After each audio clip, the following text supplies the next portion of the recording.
Hey everybody, it's Dan. And before I get into the film, I want to just mention, a point of common courtesy that everybody should, probably consider following at some point. You know.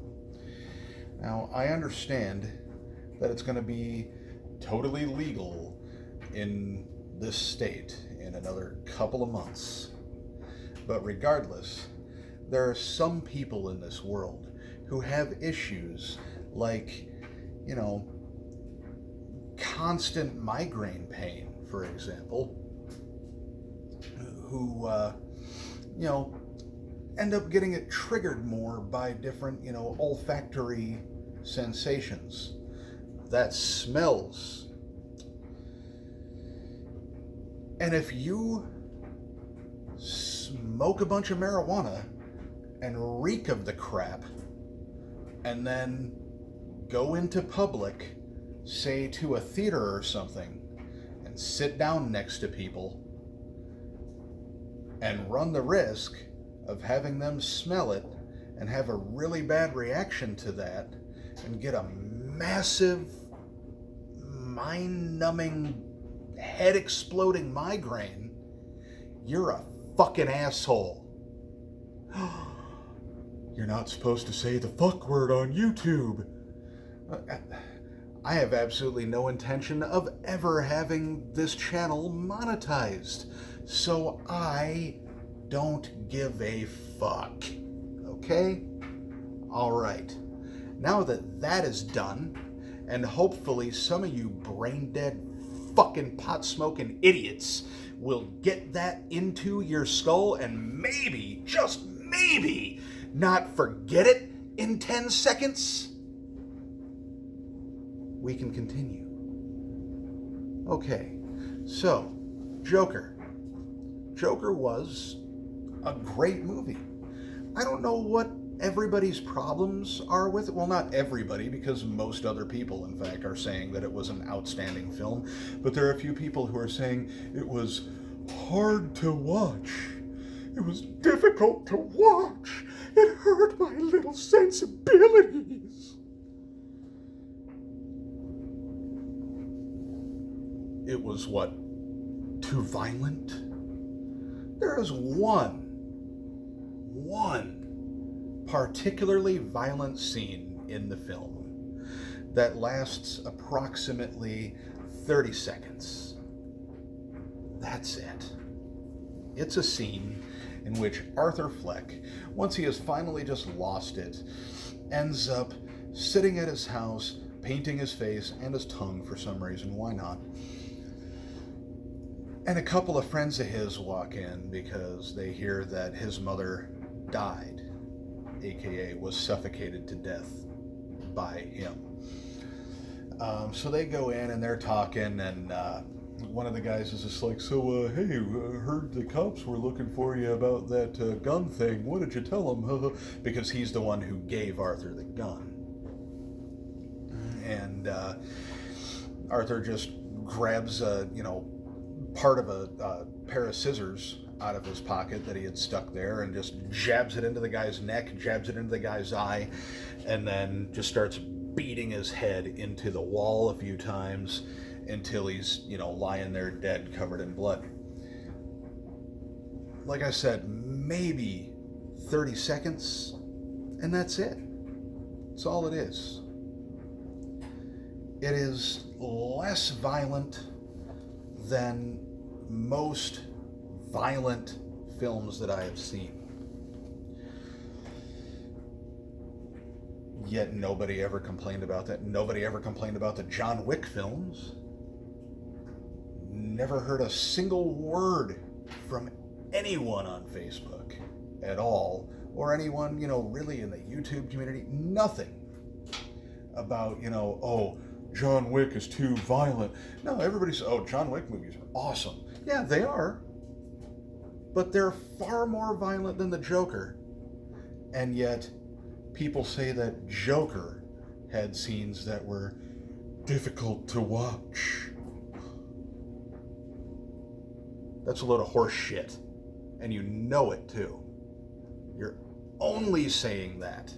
You are only giving this movie a bad rap because the mainstream media is giving it a bad rap because they expected it, wrongfully, to cause some sort of violence or something. And it didn't. And now the mainstream media is upset about the fact that it didn't. And so they keep pushing this narrative of something that isn't going to happen. But you know what? If it did happen, they are to blame. Not Todd Phillips, not Joaquin Phoenix, not DC Comics. No, the mainstream media would be who is to blame because they are the ones who are constantly pushing this narrative in your faces. Now let's move on to something different, because the whole violence thing, absolutely ridiculous. Barely any violence whatsoever in the film. And in fact, that leads to another complaint that I have heard people say about the film. Well, it was just boring, man. There was no action. Nothing really happened. There are things happening throughout the entire film. Did you watch the film? Did you give it a chance? Did you actually, I suppose it's possible that maybe you didn't go into it expecting it to be what it was, okay? I walked into it fully expecting it to be very just, Taxi Driver-esque. And people all the time say Taxi Driver, phenomenal film, great, award-winning film, totally fantastic movie. This film was essentially an homage to Taxi Driver and King of Comedy, with a sort of a comic book touch to it. That's all it was, guys. That's all it was. And at least in the theater that I walked into, there were signs all over at every single register. Warning, the Joker is not your typical comic book movie. It's rated R. Well, funny, they didn't have that for, that Logan. They didn't have that for either of the Deadpool films. No, just this one. This is the only R-rated comic book film that had any sort of warning like that in the theater. And I saw all three of those in the theater as well. Now, walking into it not expecting it to be a different kind of film from your typical comic book film, especially after seeing the signs right there that tell you that. Pretty fucking stupid, okay? The thing I liked about it, one of the things that I thought was absolutely fantastic about it, was that it was not your typical comic book movie. All of these comic book movies that have come out, they've been the exact same mind-numbing, stupid garbage, time and time again, with absolutely no real danger or any sort of stakes. Nothing. They suck.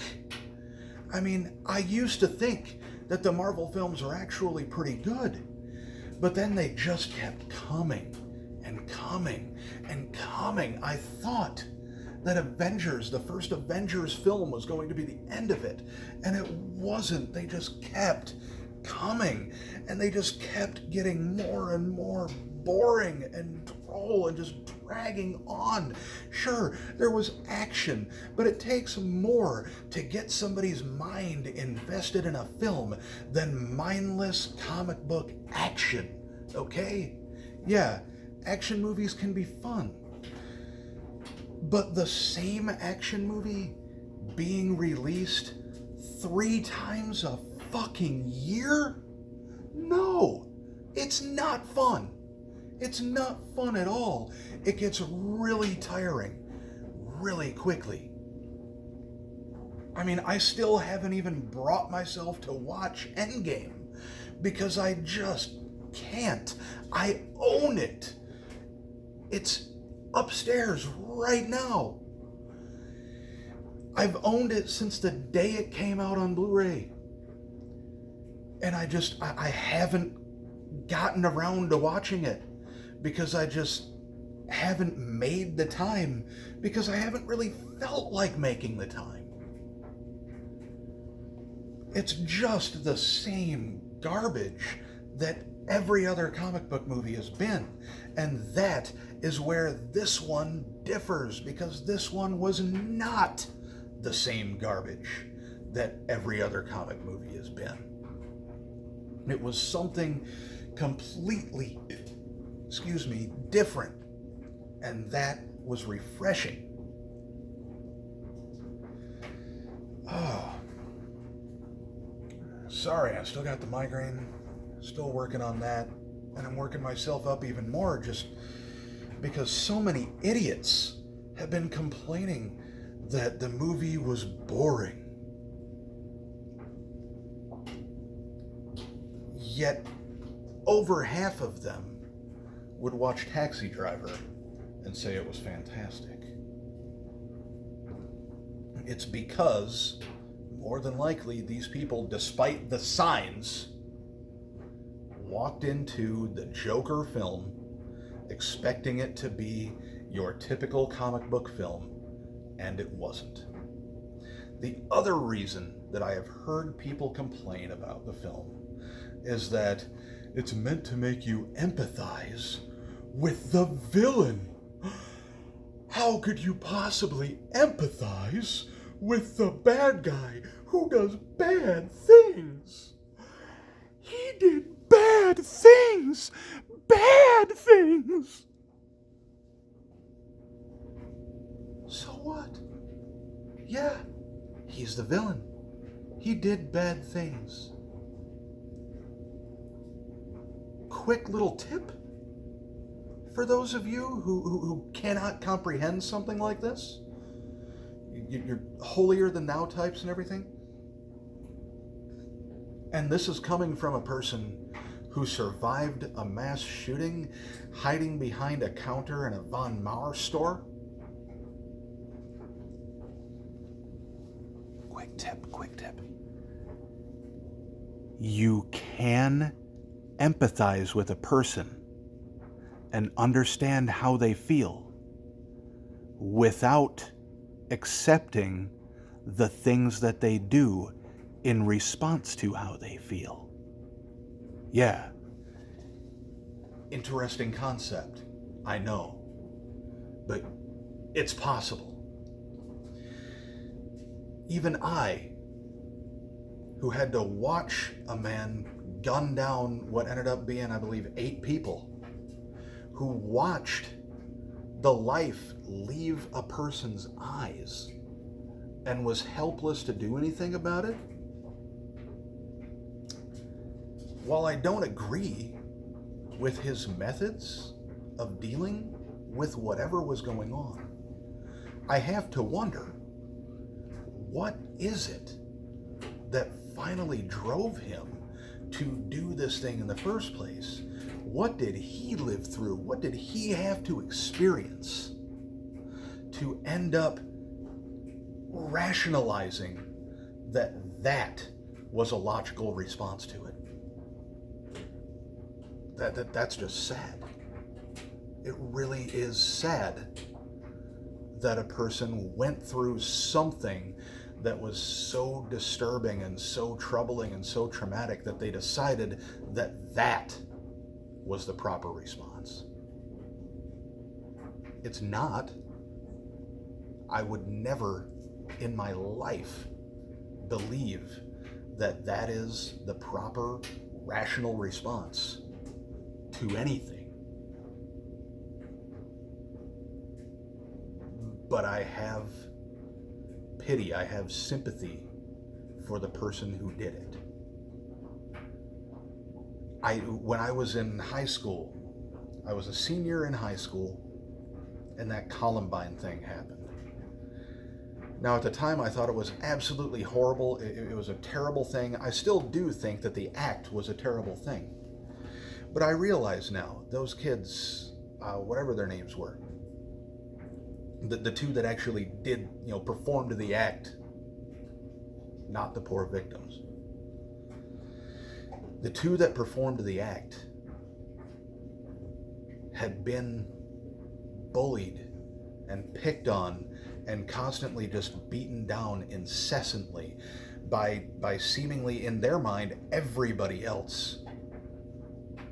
Okay? All of the people who were supposed to be their peers, their compatriots, their friends, the people who were supposed to be experiencing all of this same stuff with them that they were, would abuse them, would just constantly make fun of them and bully them. And that was me. Not the bully, but the bullied. Those two kids. That was me throughout all of high school, throughout earlier than high school, throughout grade school on. And you know what? There's a lot of you right now, maybe, on Facebook and whatnot, who are watching this, who were those bullies. But I don't care, because people grow up. Kids are stupid. Most adults are too. But people grow up, and they think about things. They rationalize things. They understand things a little bit better. They know that, yeah, it was a horrible thing, but look where I am now. None of that really, it has no effect on me now. Sure, it did at the time. It really ruined my self-esteem. I'm sure that I have a few, loose screws from the things that I had to experience and put up with back in those days. Yeah. Do I hold it against anybody? No. Because you know what? Everybody who was doing that to me, they weren't doing the right thing. Not at all. But I did. Because I kept my cool through it. You would never, ever see me walking into somewhere with a gun and just randomly shooting people who made fun of me, or that I just felt needed to go for some reason. It's not me.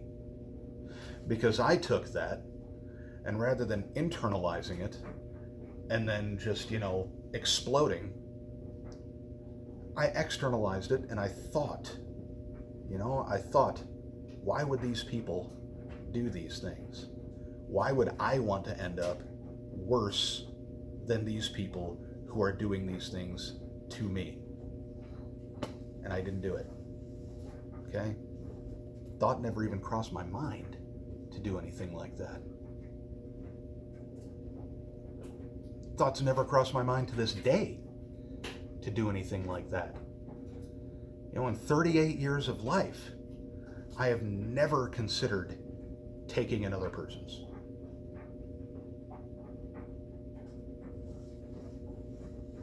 But because I went through all of that same crap that they did, I can understand it.